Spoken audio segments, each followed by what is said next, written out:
Bantu masyarakat miskin, Gubernur Bali beserta jajaran SKPD pemerintah Provinsi Bali pecahkan celengan. Tradisi unik yang berlangsung tiap tahun ini sekaligus dalam rangka Hari Jadi Provinsi Bali yang ke-59.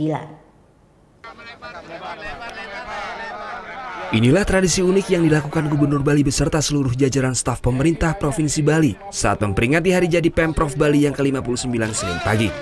Berlokasi di lapangan Renon Denpasar, tradisi memecahkan celengan secara massal untuk rakyat miskin sudah ketiga kalinya berlangsung. Puluhan celengan dikumpulkan selama 1 tahun dari seluruh instansi yang ada di kantor pemerintah Provinsi Bali. Kegiatan ini diharapkan dapat meringankan beban bagi warga miskin, serta dapat menumbuhkan kebersamaan antara sesama pegawai negeri sipil di lingkungan Pemprov Bali.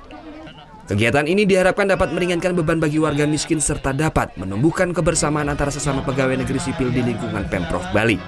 Sekedarnya, walaupun ini tidak banyak saya kira, tapi saya kira kalau seluruh kita orang di Bali yang cukup menyisihkan Rp1, Rp2, maka saya kira seluruhnya akan bisa tertolong.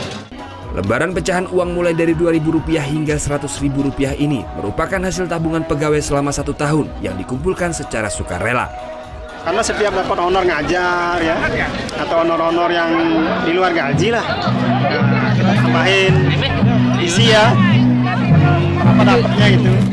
Uang hasil dari pemecahan celengan ini nantinya akan diserahkan melalui dompet Punia dan yayasan atas nama orang miskin.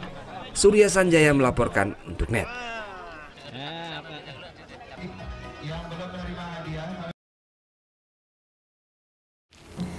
Udah selesai kan nontonnya? Nah, jadi jangan lupa buat like, komen, dan subscribe ya.